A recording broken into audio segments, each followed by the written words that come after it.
So organization is vital to appropriate and efficient implementation of any routine, of any process. We want to go back and revisit practice management just a bit and get down into some of the specific tactics that can help in those arenas.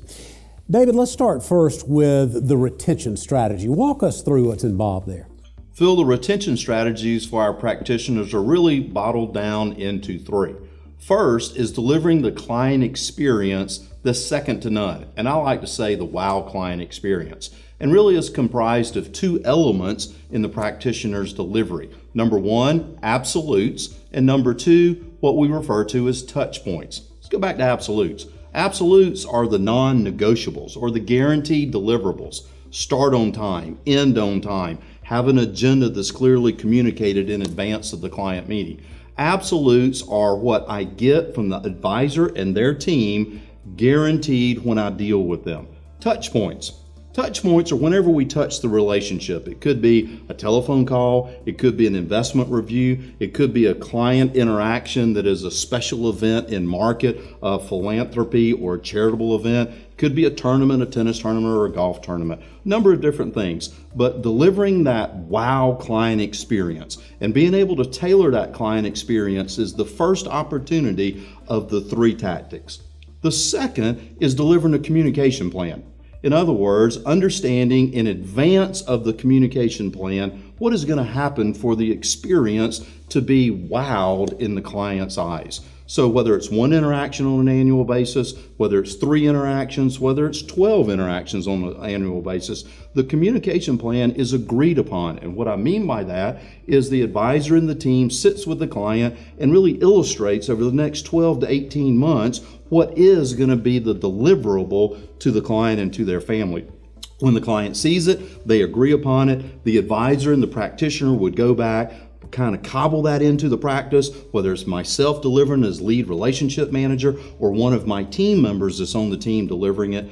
Delivering the wow experience through absolutes, through touch points, and communicating that plan is the second tactic. The third is client special events, whether they be individual, whether they be group special events, going to a ball game, going to something else in market, or going to just a one-on-one lunch or a supper with a client that's much more personal in nature and not near as gregarious might be something that's better for the client. So understanding really the three deliverables in retention to make the client or their family feel really important. Number one, the wow client experience. Number two, the agreed upon communication plan, not just me showing up and doing something as an advisor. And then last but not least, special events and those individual or group things that we do to help a client feel significant in nature as they should be.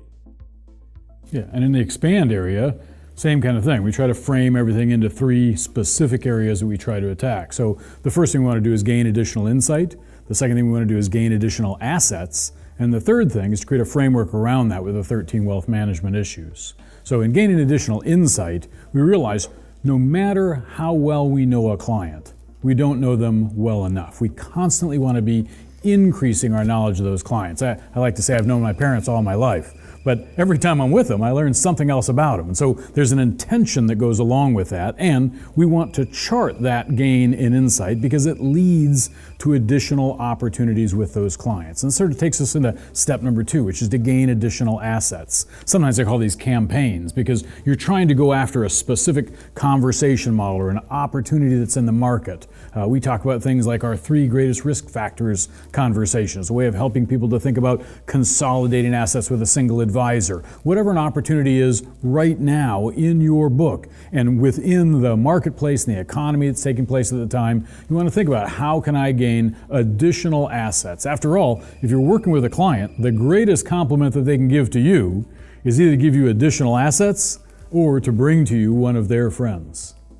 The third thing is the 13 wealth management issues. 13 wealth management issues really puts a frame around the service model that you put into place for those clients. This becomes a commitment, not just for me as an enterprise and the rest of the people on my team of what we deliver for those clients, but it's a partnership with the client in understanding and sharing their entire family and financial situation with us so that we can lead them to the right place. I may not do all those things, but I'm going to get them to the right place. I want to make sure that I have internal internal and external resources that can help me in each of those areas, and the conversational competence we were talking about earlier to be able to discuss those items. So in expanding our business, we want to constantly be gaining additional insight, we want to be gaining additional assets, and we want to use a framework for our conversations like the 13 wealth management issues.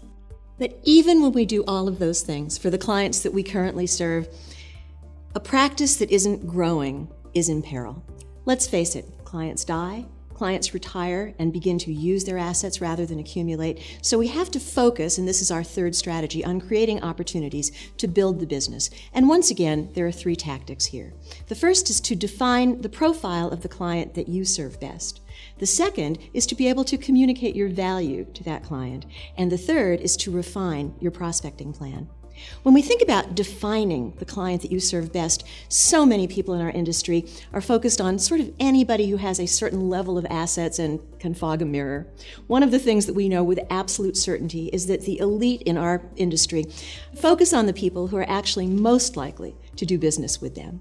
By focusing on who you are uniquely qualified to serve at the highest possible level and concentrate on those people, you'll find that the business grows more organically and actually more quickly. In order to do this, once you've identified who those people might be, you need to be able to interest them in possibly doing business with you. The second tactic is to be able to tell your story to those people that you have identified as being appropriate to growing your business. And in order to do this, we'll help you to construct a 4-point branding message. The first point will be, how do you uniquely serve your clients? The second is, what process do you use to deliver this kind of service? The third point will be, what resources and tools support your efforts here? And then finally, how can you make a connection with them? Why you? Why you? Now, all of this really sort of rests on the third tactic, which is to refine your prospecting plan. One of the things I see a lot with the advisors that I counsel is a condition that I call pinballing. You know, this is an unpredictable, dynamic sort of business, and we never know what the day is going to bring. And so it's easy to show up first thing in the morning and phone rings and bing, you're bumping against some kind of bumper, and bing, somebody has a problem, and bing, somebody has a question, and by the end of the day, bing, bing, bing, bing, bing, the day has ended, and you are like that little silver ball that goes down the chute in the end of a pinball game. What we need to do once again is focus our activities, refine a plan so that once you've identified the people who are appropriate for your practice and have rehearsed how actually to go about introducing yourself to them, that you actually can then make it work and make it happen in your practice. So Linda, if you're thinking about creating the opportunity, I think that the last focused piece would be, how do we capitalize on that opportunity? How do we make sure that once we do get that opportunity, we do a great job and deliver this value that we've shared? The 3 tactics here are, first and foremost, a disciplined discovery. One of the things that many advisors seem to misunderstand around discovery is that, quite frankly, when we do it well, that's where we really create the opportunity and, quite frankly, the need to bring a solution. The second tactic there is a gap analysis, understanding that first and foremost recognizing who might we bring in to deliver on a particular need, or how do we make sure we're leveraging the tools, the technology, the necessary things to bring the total pieces together to serve the client. The third tactic here is a disciplined presentation, recognizing that whereas in discovery, we're hoping to get the client talking and we're listening to them, presentation is where we put together a very flawless, simple, and clear connective message to help the client understand how a particular solution serves to advance their needs. So here, disciplined discovery, gap analysis, and disciplined presentations. So as we've listened to everyone talk about the blueprint, it's important for you to think about how you're going to organize your practice using the blueprint as a platform or a framework to make adjustments to what you're doing now. What are the new things that you can be incorporating in your practice? What are some of the things that you might want to remove? And which are the things that you want to keep a hold of? Think about your practice as a series of systems, right? And it has throughput. And it starts from when you first identify someone as a suspect that you might want to bring into the practice, and it goes all the way through the experience that you have with that client until, right, and through the client's death. When you think about it that way, you can see that a system that's designed to help a client throughout their whole life is a really powerful way to construct a practice.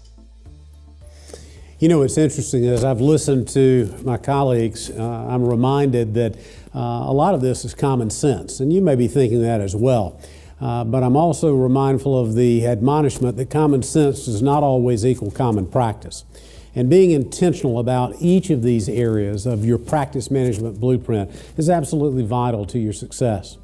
What I'll ask you to do now is to download the template from the platform and take some time to actually think through how you can deliver in each of these areas. How will you retain your clients? How will you expand those relationships?